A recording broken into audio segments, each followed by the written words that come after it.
नमस्कार साथियों, इस विशेष प्रेस वार्ता में आप सभी का स्वागत है। एक अत्यंत महत्वपूर्ण मुद्दे पर अभी राहुल जी आपको संबोधित करेंगे। Rahul ji. Are they going to put this stuff up here? Srivatsa, are you putting this up here? नमस्कार, कैसे हैं? आप थोड़े शेल शॉक्ड लग रहे हो। ये कांग्रेस पार्टी ने क्या कर दिया, कैसे कर दिया?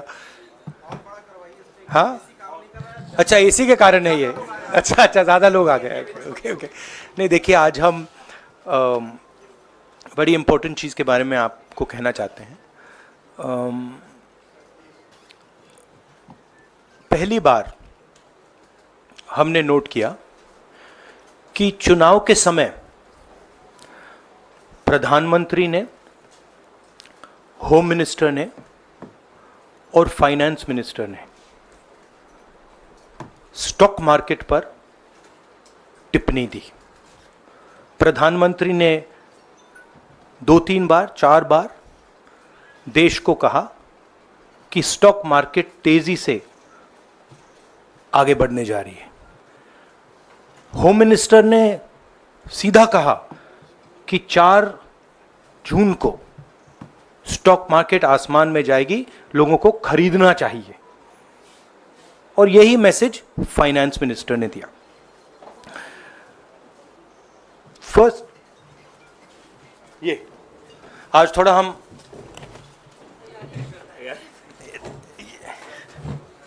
तो ये क्रोनोलॉजी है। अमित शाह कहते हैं बाय शेयर्स बिफोर 4 जून। 19 में नरेंद्र मोदी जी कहते हैं stock market will break records on June 4। फिर 28 मई को रिपीट करते हैं। 1 जून मीडिया झूठे एग्जिट पोल रिलीज करती है। बीजेपी का ऑफिशियल जो इंटरनल सर्वे था वो उनको 220 सीट दे रहा था। तो ये इंफॉर्मेशन बीजेपी के लीडर्स के पास था। इंटेलिजेंस एजेंसीज ने 200 और 220 के बीच में सरकार को बताया था कि उनकी सीट्स आ रही हैं। 3 जून को स्टॉक मार्केट सारे रिकॉर्ड तोड़ देता है और 4 जून को खटाक से स्टॉक मार्केट अंडरग्राउंड चला जाता है। अगला स्लाइड दिखाइए जरा। ये देखिए, 31 मई massive stock activity, more than double what was there on 30th, more than double what was there on 29, 28। ये अनोमली देखिए। ये कौन लोग हैं? ये वो लोग हैं जो जानते हैं कि कोई ना कोई घपला हो रहा है। हजारों करोड़ रुपए यहां पे इन्वेस्ट हुए हैं। फॉरेन इन्वेस्टर्स ने इन्वेस्ट किए हैं और उसके बाद 30 लाख करोड़ रुपए का लॉस होता है। किसका लॉस होता है? रिटेल इन्वेस्टर्स का लॉस होता है। तो ये जो आप देख रहे हैं हिंदुस्तान की स्टॉक मार्केट की हिस्ट्री का सबसे बड़ा स्कैम है। और इसके बारे में हम कुछ सवाल पूछना चाहते हैं। पहला सवाल, why did PM and HM give specific investment advice to the 5 crore families investing in the stock market? Is it their job to give investment advice? Second, why both interviews were given to the same media house owned by the same business group which is also under SEBI investigation for manipulating stock market? Third, what is the connection between the BJP the fake exit pollsters and the dubious foreign investors who invested one day before the exit polls were announced and made a huge profit at the cost of 5 crore families. We demand a JPC into this. We are absolutely convinced that this is a scam. Somebody has made thousands of crores of rupees at the cost of Indian retail investors, and the Prime Minister and the Home Minister have given an indication to buy. And this is a criminal act. So we demand today a joint parliamentary committee to investigate this. मैं हिंदी में बोल देता हूं. प्रधानमंत्री ने देश की जनता को इन्वेस्टमेंट एडवाइस क्यों दी, और 5 करोड़ परिवारों को जो इन्वेस्ट करते हैं उनको प्रधानमंत्री ने, होम मिनिस्टर ने स्टॉक खरीदने का आदेश क्यों दिया. दूसरा, दोनों इंटरव्यूज जो किए गए थे वो अदानी जी के जो चैनल्स हैं उनको दिए गए थे. उन पर सेबी का इन्वेस्टिगेशन हो रहा है, तो उन चैनल्स का क्या रोल है. और बीजेपी के बीच में जो फेक एग्जिट पोलस्टर्स हैं और ये जो फॉरेन इन्वेस्टर्स हैं, इनके बीच में क्या कोई रिश्ता है, और अगर रिश्ता है तो क्या है. हम जेपीसी चाहते हैं, हम इन्वेस्टिगेशन चाहते हैं, और देश इसकी सच्चाई जानना चाहता है. धन्यवाद. शुक्रिया राहुल जी. साथियों, अभी अभी राहुल जी ने आपको स्पष्ट तरीके से क्रोनोलॉजी समझ लिया है. बार बार गृह मंत्री कहते थे अब क्रोनोलॉजी समझिए. आज राहुल जी ने देश को क्रोनोलॉजी समझाया है. इसके ऊपर अगर आपके सवाल हैं तो एक एक करके आप पूछेगा, एक एक करके पूछेगा. I haven't said the chronology in English, so I'll say the chronology in English. 13th May 2024, the Home Minister says, buy shares before 4th of June. This is a clear indication to retail investors and others to buy stock. 19th May, for the first time, and then repeatedly until the 28th May, the Prime Minister says that the stock market is going to break records on 4th June. Finally, on 1st June, completely fictitious exit polls are released. These investors are given a completely wrong impression. And on the 3rd of June, as we all know, the stock market breaks all records and then crashes on the 4th of June. Whoever has made money as the stock market rose and also as the stock market crashed. And we are interested in having a joint parliamentary committee, a JPC, to investigate the role of the Prime Minister, the role of the Home Minister, role of BJP members, and also those people who have done these fake exit polls. And finally, we want to understand who are the people, these foreign investors, who did these trades. So we want an investigation for that. शुक्रिया राहुल जी. हाँ संजय. राहुल जी, इससे पहले भी आपने Adani issue पे JPC पिछली लोकसभा में मांग की थी, तो क्या आप चाहेंगे कि ये इशू और हिंडनबर्ग इशू दोनों कंबाइन हो और दोनों की जांच हो? ये जो इशू है, this is a broader issue than just the Adani issue. It is connected to the Adani issue, but this is a much broader issue.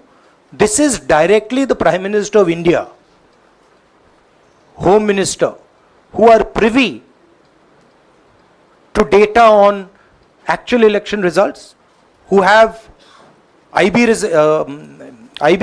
reports, who have their own data, who are advising retail investors to buy stock on the 4th. This has never happened before. And by the way, the Prime Minister has never commented on stock market before this. This is the first time the Prime Minister has commented, very interestingly. and multiple times, one after the other, saying that stock market is going to boom, stock market is going to boom, stock market is going to boom. And at the same time, he has information that the exit polls are wrong. He has information that he knows what is going to happen because he has IB data and he also has his own party data. हाँ जी रवि। राहुल जी, मेरा सवाल यही है कि जी news ने भी ये सारी चीज़ बताई है जनता को कि कई चैनलों ने मिलकर ये सब चीज़ किया है, जिस तरह से एग्जिट पोल करके लोगों को गुमराह किया है, जिस तरह से शेयर बाजार में सारा कुछ हुआ है।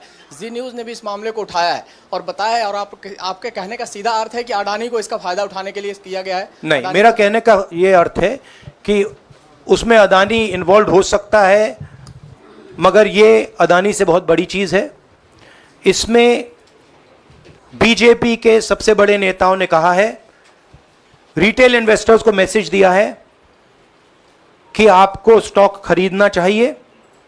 उनके पास इंफॉर्मेशन थी कि एग्जिट पोल्स गलत हैं, उनके पास इंफॉर्मेशन थी कि बीजेपी को फुल मेजॉरिटी नहीं मिलने वाली है, और वो जानते थे 3 जून को और 4 जून को क्या होने वाला है।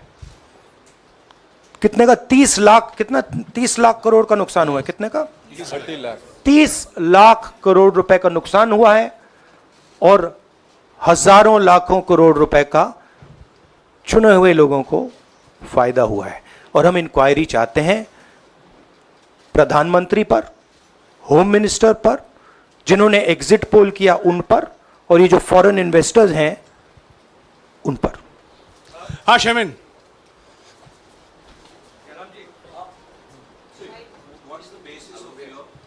बहुत दूर है।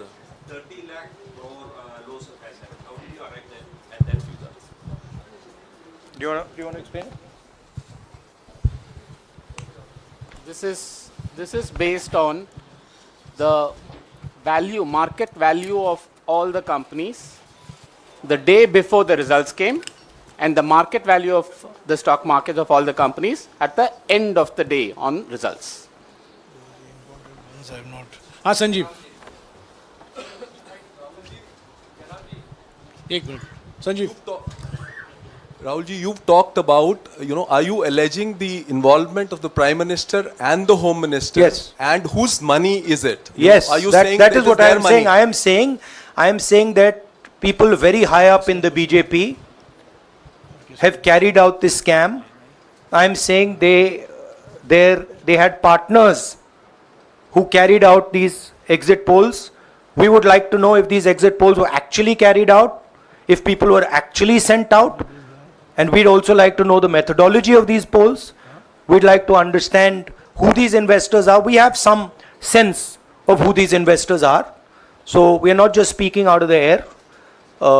We are confident that if an investigation is done, interesting things will be revealed.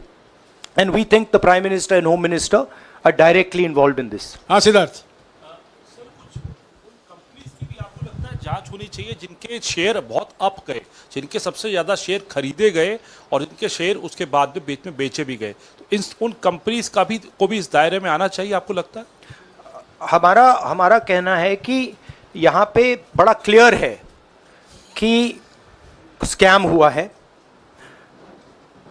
प्रधानमंत्री ने डायरेक्टली कहा है, होम मिनिस्टर ने डायरेक्टली कहा है, इंडिकेट किया है जनता को कि स्टॉक मार्केट ऊपर जाएगी।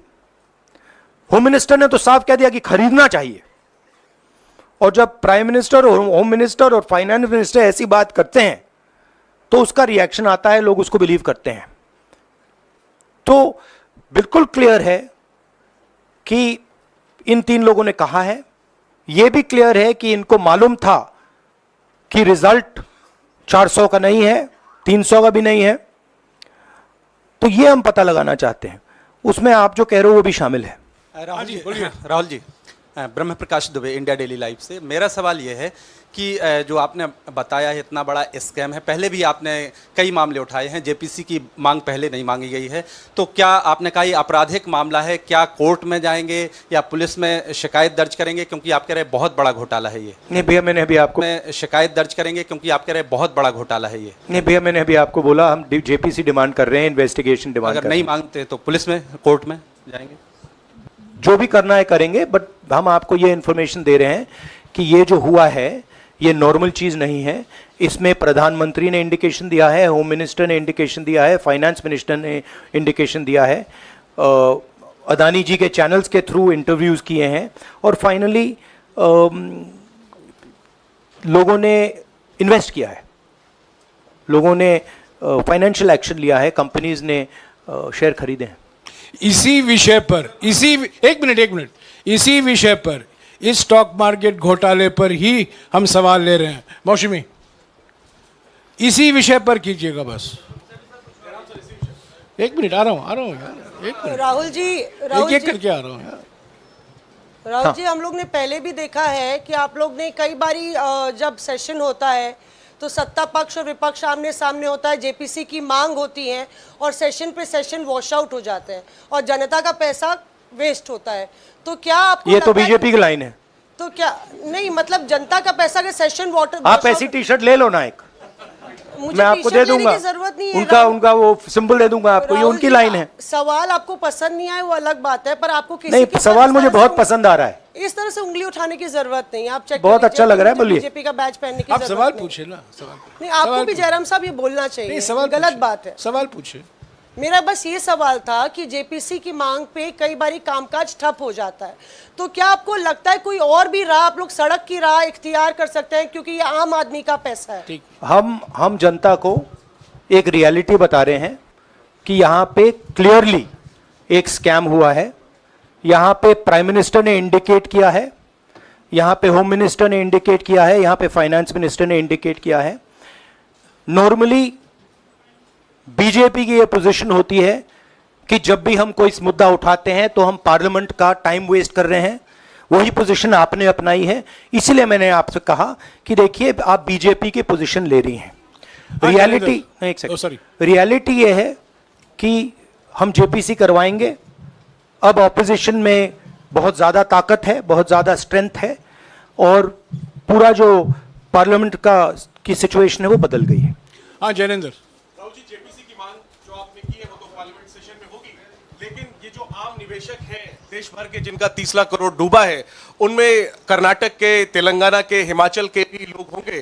तीनों राज्यों में आपकी सरकार है, क्या राज्य की जो जांच एजेंसी है उसके जरिए आप जो उन राज्यों के निवेशकों का कम से कम पैसा डूबा है, ये जो आप पूरे नेक्सस की बात आप कर रहे हैं, गुमराह करने की बात कर रहे हैं, क्या वहां से कोई कार्रवाई की हम उम्मीद कर सकते हैं? सोचा जा सकता है, बट ऐसी चीज के लिए शायद जेपीसी सही औजार होगा। हाँ Ranjita, last question, Ranjita, okay, Mohit is asked, Ranjita यार आप पूछते रहे। मोहित चलो। आपको ऐसे सर मैं इज अपसेट सर मैं मोहित आपने चमत्कार किया, पूछ लीजिए। सर मैं मोहित हूँ न्यूज नेशन से। नहीं, जानता हूँ। सर लगातार पिछले घोटालों में भी आपने जेपीसी की बात की थी, आपने हर जांच की बात की, और ये एक बड़ा घोटाला सामने आया, इसमें भी आप जेपीसी की मांग कर रहे हैं। कितनी उम्मीद है कि लोग जेपीसी की ये लागू करेंगे? आपको क्या लगता है कि ये जेपीसी लागू करने वाले, अगर नहीं करेंगे फिर क्या करेंगे आप लोग? नहीं, हम प्रेशर लगाएंगे, डालेंगे, बट मुझे लगता है कि जो पहले राजनीतिक सिचुएशन थी, जिस इम्प्यूनिटी के साथ प्रधानमंत्री पहले काम करते थे, मुझे लगता है वो अब खत्म हो गया है, तो दूसरा नतीजा आएगा। राहुल जी, ये आखिरी है क्या, और दो लेंगे? ये आखिरी है, आखिरी नहीं, आखिरी हो गया, इन्होंने कह दिया आखिरी। ओके रंजीता।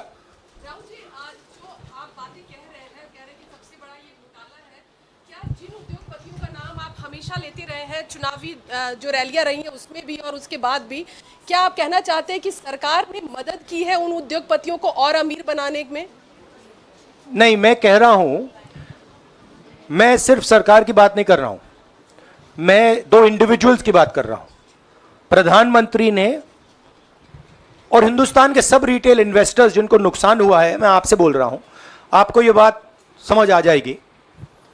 आपका पैसा गया है, आपकी कमाई गई है, आपको नुकसान हुआ है, और इसमें करोड़ों युवा हैं जो ईमानदार हैं। तो नरेंद्र मोदी जी ने, अमित शाह जी ने आपको मैसेज दिया कि 4 तारीख को स्टॉक मार्केट आसमान छुएगी, और आपने उन पर भरोसा किया। मगर सच्चाई यह थी कि नरेंद्र मोदी को मालूम था कि 4 जून को स्टॉक मार्केट आसमान नहीं छुएगी। 4 जून को स्टॉक मार्केट का जबरदस्त नुकसान होने जा रहा है, क्योंकि उनके पास इंटेलिजेंस की रिपोर्ट थी और बीजेपी का जो इंटरनल असेसमेंट था 220 सीट का, वो उनके हाथ में था। तो मेरा ये सवाल है, और मैं आपसे इन्वेस्टर से कहना चाहता हूं कि आपको जो चोट पहुंची है, जो आपको दर्द हुआ है, वो चोट नरेंद्र मोदी जी और अमित शाह के बयान ने आपको पहुंचाई है। और हजारों करोड़ रुपए किसी ना किसी ने चोरी किए हैं, वो आपके जेब से गए हैं, रिटेल इन्वेस्टर्स के जेब से गए हैं। तो मैं चाहता हूं, आपके लिए बोल रहा हूं, मैं आपके लिए बोल रहा हूं कि इन्वेस्टिगेशन होना चाहिए, पता लगाना चाहिए कि प्रधानमंत्री जी ने, होम मिनिस्टर ने आपको यह गलत इंफॉर्मेशन क्यों दी, और ये कौन लोग हैं, इन्वेस्टर्स जो हैं, फॉरेन इन्वेस्टर्स हैं, जिन्होंने इस दिन फायदा उठाया। ये देखिए ग्राफ है, ये रेड चार्ट जो है, इसको देख लीजिए।